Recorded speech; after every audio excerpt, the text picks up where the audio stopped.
Hello les amis, la vidéo que vous allez voir juste après provient d'une de mes visioconférences. Si vous voulez participer gratuitement, je vous mets le lien juste en dessous dans le descriptif. Sur ce, je vous remercie et je vous souhaite une très très belle écoute. Je vous embrasse. Alors, le thème d'aujourd'hui, c'est la gratitude. Faire de la gratitude une habitude. Faire vraiment introduire la gratitude dans sa vie de manière quotidienne. Beaucoup d'entre vous font du développement de manière très régulière. Enfin, en tout cas, moi, je vous vois beaucoup. Certains d'entre vous sont dans le club membre. D'autres personnes sont sur la plateforme. Donc, si vous faites un travail sur vous régulier. Maintenant, très souvent, de ce que je vois, de ce que je perçois, et j'ai été aussi comme ça, hein, je suis passée par là, c'est qu'en fait, il y a des heures pour le développement personnel. Ça veut dire que je vais faire mon développement personnel le lundi, par exemple, de 7h à 7h30, je vais méditer, ou encore je vais m'enfermer tout le dimanche à faire du yoga Kundalini ou autre. Mais le problème, c'est que je ne fais pas de cette philosophie la plaque. Je ne fais pas de cette philosophie, de tout ce que j'apprends à gauche et à droite, je n'en fais pas vraiment mon socle pour évoluer. Il y a aussi un deuxième point que je tiens à évoquer ce soir, c'est très souvent on va chercher des influences un petit peu partout, un peu à gauche et à droite. Et vous avez pu remarquer, je pense que vous avez pu remarquer, que tout et rien se dit. Ça veut dire que il y a tout et son contraire, parce que tout est une question de croyance en fait au final. Il n'y a rien de vraiment faux, il n'y a rien de vraiment vrai. Il y a ce que vous croyez. Et ce que vous croyez va tout simplement créer votre réalité. Donc c'est important aussi pour vous de déterminer quel style de vie vous voulez avoir et par rapport à ce style de vie, d'aller chercher les philosophies qui vous parlent. Pourquoi je vous dis ça? Parce que moi, longtemps, en fait, j'étais un peu, au bout d'un moment, avec tout ce truc-là, ben, je ne savais plus trop où me tourner. Je me sentais un petit peu comme de l'argile qui, pour le coup, avait plus de forme, en fait. Et du coup, je ne savais plus comment avancer, je ne savais plus qui croire, je ne savais plus où aller, je ne savais plus ce qui était vrai, ce qui était faux. Et en fin de compte, j'avais plus aucune identité. Alors, le but du jeu, bien évidemment, c'est de petit à petit mettre l'ego de côté. Donc à ce moment-là, c'est certain que j'avais plus d'ego, hein, parce que je savais plus qui j'étais, je savais plus comment je m'appelais, je savais plus ce qui était important, pas important, etc., etc. Et c'est important à un moment donné de se dire, ok, c'est à moi de décider en fait. C'est à moi de décider.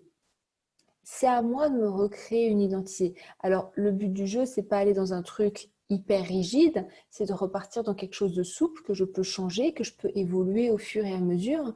Mais là, aujourd'hui, qu'est-ce que j'ai envie d'expérimenter? Qu'est-ce qui est important pour moi aujourd'hui? Et encore une fois, au fur et à mesure, vous allez venir vers votre guidance, vous allez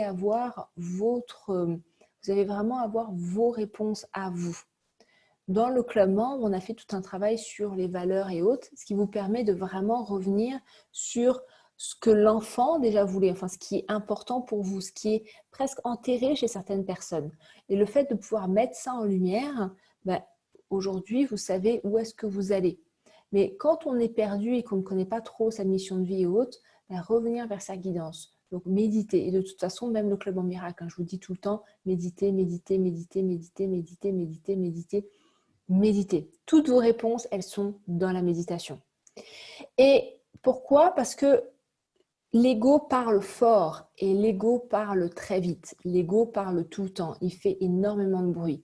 Et vous avez besoin de rentrer dans le calme pour entendre votre guidance interne. Souvent, les personnes confondent émotion et intuition. Ce sont deux choses différentes. L'intention, l'intuition vient quand on est calme. L'intuition vient quand on est posé. L'intuition vient quand on est détendu, quand on est vraiment à l'intérieur de soi.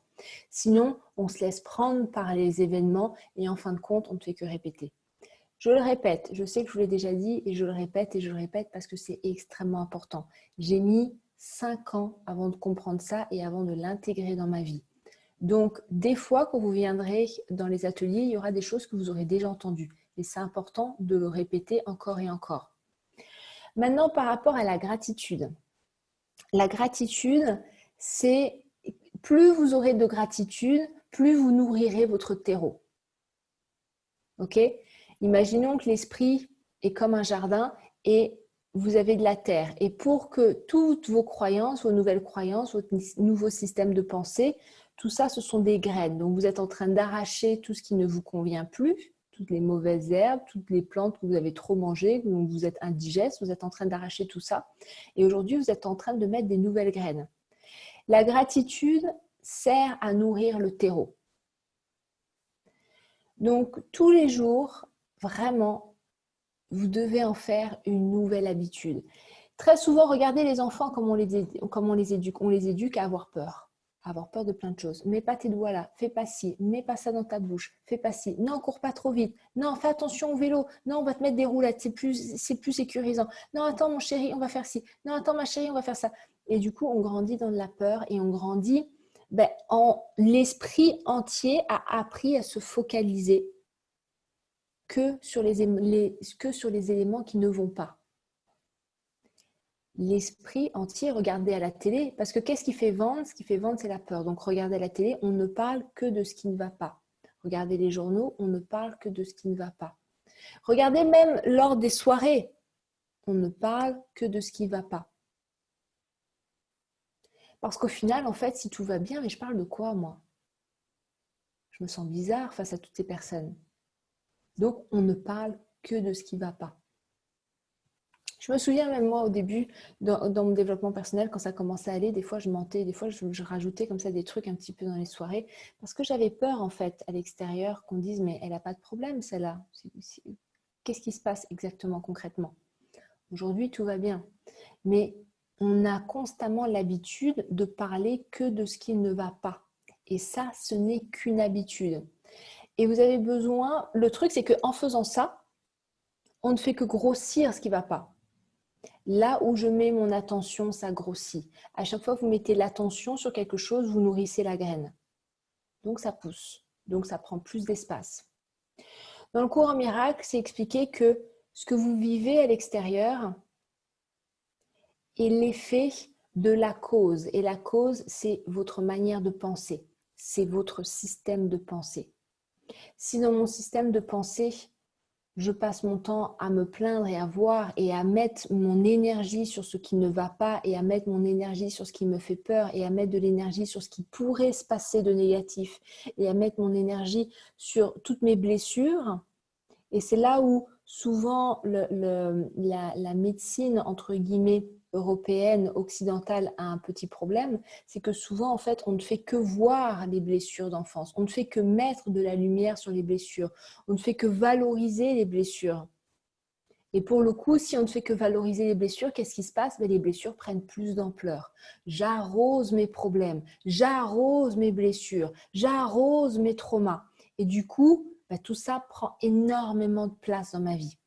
À partir du moment où vous vous concentrez sur la gratitude et uniquement sur la gratitude, uniquement sur toutes les belles choses qui se passent. Parce que la vie, c'est comme une pièce. Il y a le côté pile et il y a le côté face. Soit je regarde le côté pile et j'arrose tout ce qui ne va pas. Soit je regarde le côté face, je me force à regarder le côté face. Au début, ça va vous demander un travail conscient, ça va vous demander un effort conscient. Mais soit je me focalise sur le côté face, je me focalise sur tout ce qui va bien.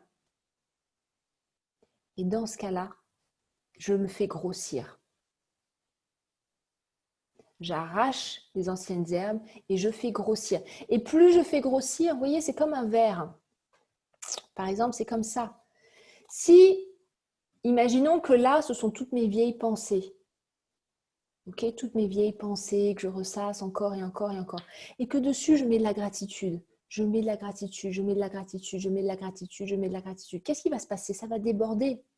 Et au fur et à mesure, tout ce liquide qui représentera la gratitude sera de plus en plus important par rapport à l'ancien. Donc du coup, tout votre système de pensée va se transformer. Et quand votre système de pensée va se transformer, c'est tout votre état émotionnel qui va se transformer. Du coup, ce sera tout votre comportement et du coup, vous n'aurez plus les mêmes résultats. La gratitude, c'est le terreau dans lequel vous mettez toutes vos graines. C'est tout bête, hein. Vous faites de la gratitude, vous faites le cahier gratitude pendant 3 mois, vous verrez que votre vie va changer. C'est là où souvent dans le développement personnel, aujourd'hui, il y a plein de trucs. Super méthode quantique, super machin, bio machin, super ceci, super cela, super ceci. Méditez, faites la gratitude, faites vos affirmations, faites les visualisations. Et votre vie va changer. La gratitude, c'est tous les matins. Vous êtes marié, tous les matins, ayez une pensée de gratitude pour votre compagnon, pour votre famille. Et vous savez quoi? Ayez l'habitude d'avoir encore plus de gratitude et d'avoir encore plus d'amour pour toutes les personnes qui vous agacent. Ça, c'est dur pour l'ego. Il y a mon boss là qui m'agace, qui m'a bien pris la tête. Ben, je vais mettre de la gratitude là-dedans. Qu'est-ce que ça m'apprend tout ça? À quoi ça me sert tout ça? Il y a ma mère qui m'agace, qui me casse les pieds. Tiens, où est l'amour là-dedans? Où est la gratitude là-dedans? Je vais y mettre de la gratitude. Parce qu'à partir du moment où je vois le bon côté de la chose, automatiquement, voyez ça comme un levier. Vous savez, les dominos. C'est toujours pareil. À partir du moment où je vois le bon côté, ben, naturellement, tous les autres dominos vont suivre. Et ça va entraîner la même énergie. Alors que si je me plains, si je râle, etc., ça va entraîner la même énergie. C'est pas si compliqué que ça. Faites attention à votre énergie. Et votre énergie, elle vient de votre pensée. N'oubliez pas, ce que vous voyez à l'extérieur, c'est l'effet. La cause, elle est dans vos pensées. Elle est à l'intérieur de vous. Elle est dans votre système, dans votre manière de penser.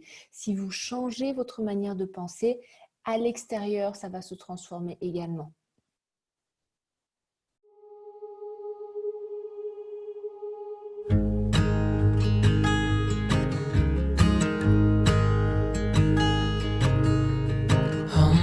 Child, I know you're hurt and you can't let go. It's not your fault and you don't deserve